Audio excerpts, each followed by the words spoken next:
اس پر رسول اکرم صلی اللہ علیہ وآلہ وسلم نے فرمایا، خداوند تعالی دشمن رکھتا ہے اور لعنت بھیجتا ہے ایسے مرد پر جو بار بار بیوی بدلنے کا شوقین ہو، اور ایسی عورت پر جو بار بار شوہر بدلنے کی خواہش مند ہو۔ تاریخ بتاتی ہے کہ رسول اکرم صلی اللہ علیہ وآلہ وسلم مہر کے بغیر کسی عورت کو کسی مرد کے اختیار میں دینے پر ہرگز تیار نہیں ہوتے تھے۔ اس حوالے سے تاریخ کی کتب میں ایک واقعہ ملتا ہے۔ ایک عورت رسول اکرم صلی اللہ علیہ وآلہ وسلم کی خدمت میں حاضر ہوئی اور صحابہ کی موجودگی میں کھڑی ہو کر کہنے لگی، یا رسول اللہ، آپ مجھے اپنی بیوی کے طور پر قبول فرمائیں۔ پیغمبر اسلام نے اس عورت کو کوئی جواب نہ دیا، وہ بھی جہاں کھڑی تھی وہیں بیٹھ گئی۔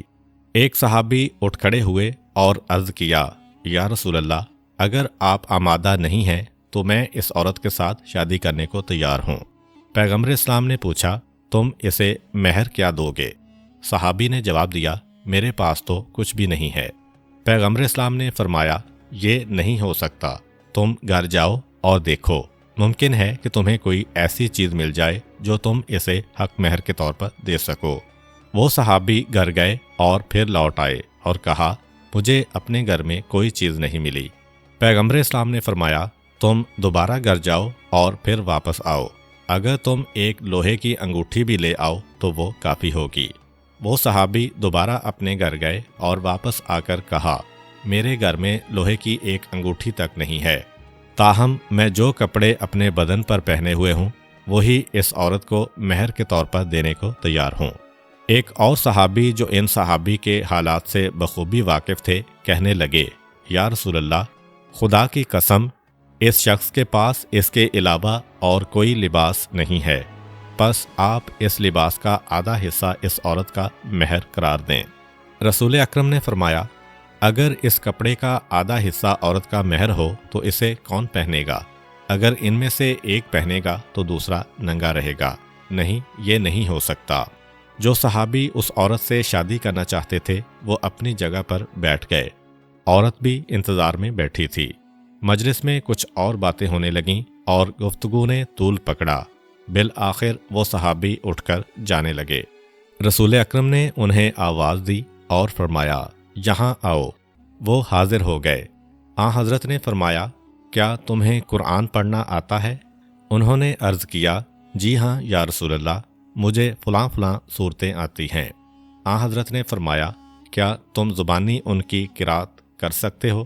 صحابی نے جواب دیا، جی ہاں یا رسول اللہ۔ رسول اکرم نے فرمایا، بہت خوب، اب معاملہ درست ہو گیا ہے۔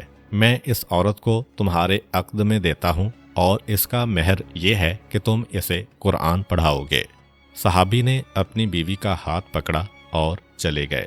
حجۃ الوداع کے موقع پر جب رسول اکرم صلی اللہ علیہ وآلہ وسلم ایک جانور پر سوار تھے اور آپ کے ہاتھ میں ایک تازیانہ تھا، ایک صحابی آپ کی خدمت میں آیا اور کہنے لگا کہ یا رسول اللہ، مجھے آپ سے ایک شکایت کرنی ہے۔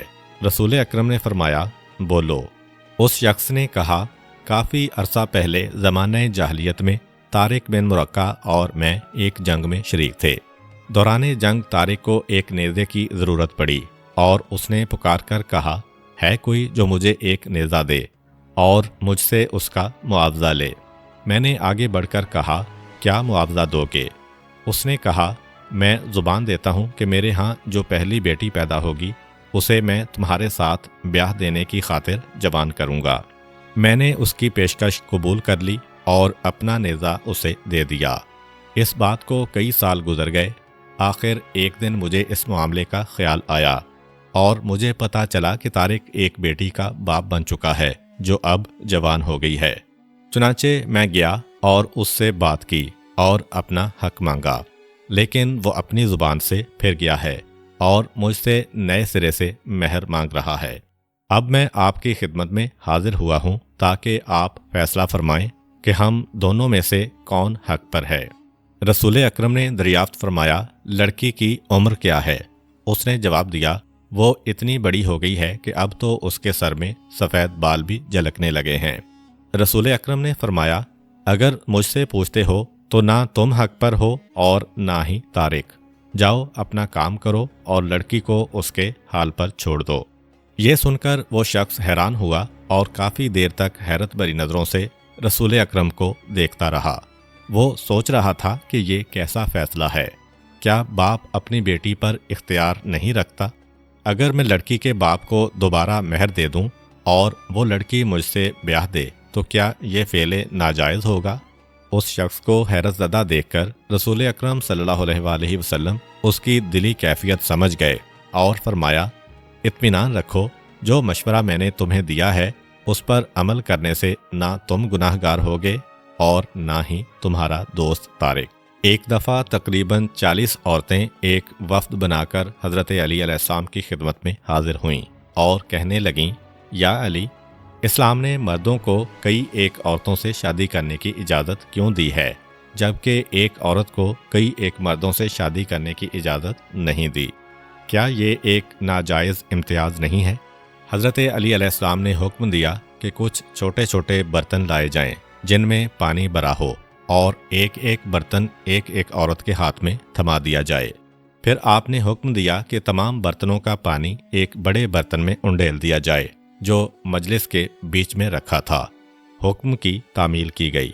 پھر آپ نے فرمایا، اب تم میں سے ہر عورت اپنا اپنا برتن دوبارہ بھر لے، لیکن یہ خیال رہے کہ ہر برتن میں وہی پانی بھرا جائے جو اس نے اس برتن میں سے انڈیلا ہے۔ عورتوں نے عرض کیا، یہ کیسے ہو سکتا ہے؟ اب تو ہم سب کا پانی باہم مخلوط ہو گیا ہے اور انہیں الگ الگ کرنا ممکن نہیں ہے۔ حضرت علی نے فرمایا، اگر ایک عورت کے کئی شوہر ہوں تو وہ لامحالہ سب کے ساتھ ہم بستر ہوگی اور پھر حاملہ ہو جائے گی۔ اس صورت میں یہ کیسے پتہ چلے گا کہ جو بچہ پیدا ہوا ہے وہ کس شوہر کی نسل سے ہے؟ یہ بات تو ہوئی مرد کے نقطۂ نگاہ سے، اور جہاں تک عورت کا مسئلہ ہے تو ایک عورت کے نقطۂ نگاہ سے بھی اس کا کئی ایک مردوں سے شادی کرنا اس کی فطرت کے منافی ہے، کیونکہ عورت فقط یہ نہیں چاہتی کہ مرد اس کی جنسی خواہش کی تسکین کا ذریعہ ہو، تاکہ کہا جا سکے کہ جتنے زیادہ شوہر ہوں اس کے لیے بہتر ہوں گے۔ عورت مرد کی صورت میں ایک ایسا شخص دیکھنا چاہتی ہے جس کا دل اس کی مٹھی میں ہو، جو اس کی حمایت اور حفاظت کرے، اس کے لیے قربانی دے، زحمت اٹھائے، دولت کما کر لائے، اس کے ہاتھ پر رکھے اور اس کا ہمدم اور غم گسار ہو۔ لہٰذا ایک عورت کا متعدد مردوں سے شادی کرنا نہ مرد کی خواہشات سے ہم آہنگ ہے اور نہ ہی عورت کی خواہشات سے مطابقت رکھتا ہے۔ امید کرتا ہوں کہ آپ کو آج کی ویڈیو اچھی لگی ہوگی۔ اگر آپ کو ہماری ویڈیو اچھی لگی ہے تو ویڈیو کو لائک کریں اور مزید اس طرح کی ویڈیوز دیکھنے کے لیے ہمارا چینل سبسکرائب کر لیں۔ ملتے ہیں نیکسٹ ویڈیو میں، اجازت دیجیے، اللہ حافظ۔